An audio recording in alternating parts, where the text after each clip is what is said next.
Bəli. Abituriyentlər və valideynləri hal-hazırda ən çox narahat edən mövzulardan biri odur ki, qəbul imtahanları hansı səviyyədə olacaq? Bəli, bildiyimiz kimi 2026-cı ildə universitetlərə və kolleclərə qəbul üçün imtahanlar təşkil olunacaq və bu imtahanları buraxılış və blok imtahanlarıdır.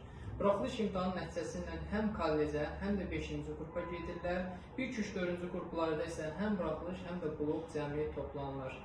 Və imtahanların belə deyək ki, səviyyəsinə gəldikdə isə asan mı olacaq, çətin mi olacaq? Bununla bağlı qısaca onu demək olar ki, 2025-ci ildə təşkil olunmuş imtahanlarla eyni səviyyədə təşkil olunacaq, hər hansı bir yeniliklər və yaxud da çətinlik olmayacaq.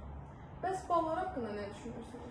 Çox yaxşı sualdır. Bildiyimiz kimi 2026-cı ildə mən düşünürəm ki, bəzi qruplar üzrə ballar düşə bilər, bəzi qruplar üzrə isə ballar qalxa bilər. Kimsə desə ki, ballar düşəcək əminliklə və yaxud da qalxacaq qətiyyən inanmayın. 2025-ci ili misal gətirsək, şəxsən mən də demişdim ki, ballar düşəcək və gördüyünüz kimi də 1-ci qrupda ballar düşdü. 3-cü qrupa isə gəldikdə isə hər kəs zaten bilirdi ki, ballar çox qalxacaq və kifayət qədər qalıqdı. Yəni 2025-ci ildə 3-cü qrupda ballar kifayət qədər qalxdı, 1-ci qrupda isə kifayət qədər düşdü. Hətta minimum 150 balla da universitetə qəbul ola bildilər. 150-200 balla pulsuza, dövlətə düşə bildilər.